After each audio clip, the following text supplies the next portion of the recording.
and gentlemen, this is PM Turner. And don't mind this strange little person over here. Just kidding. This is my best friend Tamra, and she's here as the second participant of Teen Talk on Classic Criterion. This evening we will be discussing the 1937 drama Make Way for Tomorrow, directed by Leo McCarey, spine number 505. In a nutshell, this film is about an elderly couple, Barkley and Lucy, whose home is about to be repossessed by the bank, and in desperation they turn to their grown children for help, looking for a place to stay through this difficult time. Tamra, can you give us your initial thoughts on the film, and whether or not you give us a thumbs up or a thumbs down?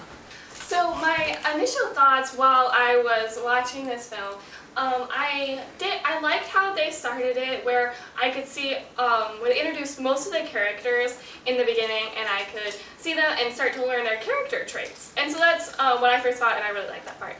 Good point. Yes, that is definitely an important point about how the main characters were introduced within the first scene. The elderly couple were played by Victor Moore and Beulah Bondi, who were the stars of the film, which is really cool because while they were excellent character actors, they were never lead actors, save for their absolutely top-notch performances in this film.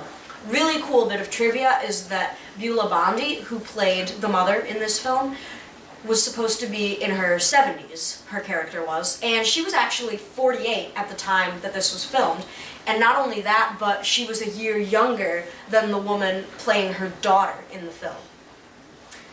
That said, in your own words, what do you think was the message of the film? The lesson for the ages, if you will. Yeah.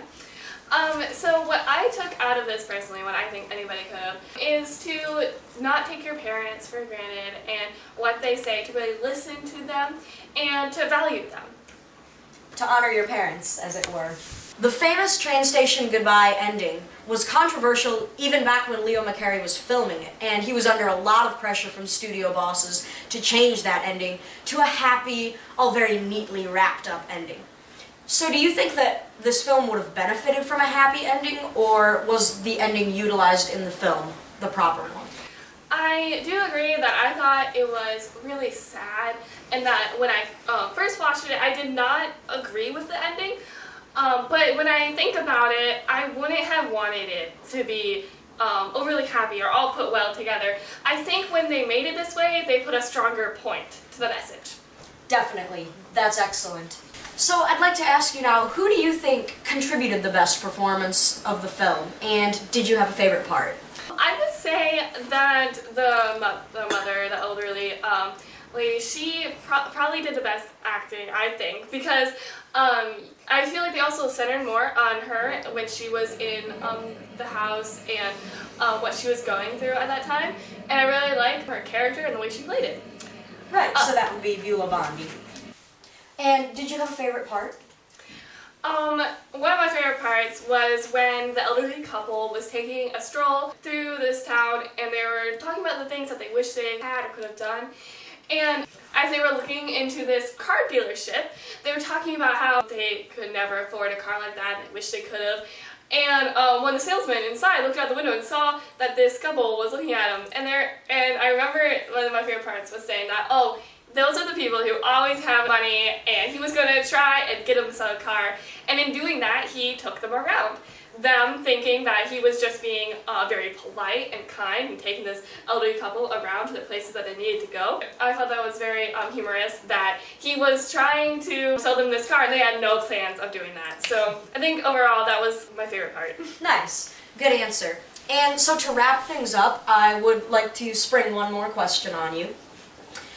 Do you think, and you can just answer a simple yes or no, you can give us a small reason why, do you think that this film retains its importance through the ages since it was released back in 1937?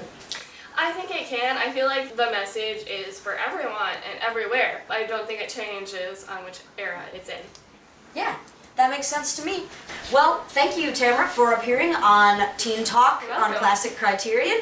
It was a pleasure having you, even though you are undeniably wiggly. It was a lot of fun to do this interview, and thank you for watching this film and talking about it with Yes, me. thank you.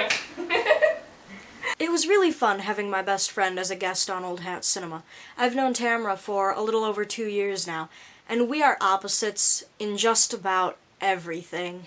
Which is interesting considering the fact that I think we were raised pretty similar, except for the fact that she has siblings and I don't. I'm the classic film fanatic, and she's the average ultra-modern teenager, in spite of the fact that her parents also like old movies. I've tried to get Tamra to open up to them some more, and she's watched some of my recommendations. For appearance's sake, to keep making it look like we never agree on anything, she'll never really admit that she likes the old movies that she watches. But I think I can tell when she does. She enjoys them, she just doesn't like to admit it. With Make Way for Tomorrow, she left me with the impression that she recognized its importance without really liking the film. That made it a bit harder to interview her, because I think that even if she had actually liked it, or if she had picked a different movie that she really liked, well, she still would have tried to avoid admitting it on camera. Credit goes to Tamra's sister Rebecca for being my willing and dependable camera operator, and it is also my hope that Rebecca will one day soon be a guest on Old Hat. Thank you, ladies and gentlemen. This is PM Turner, signing off.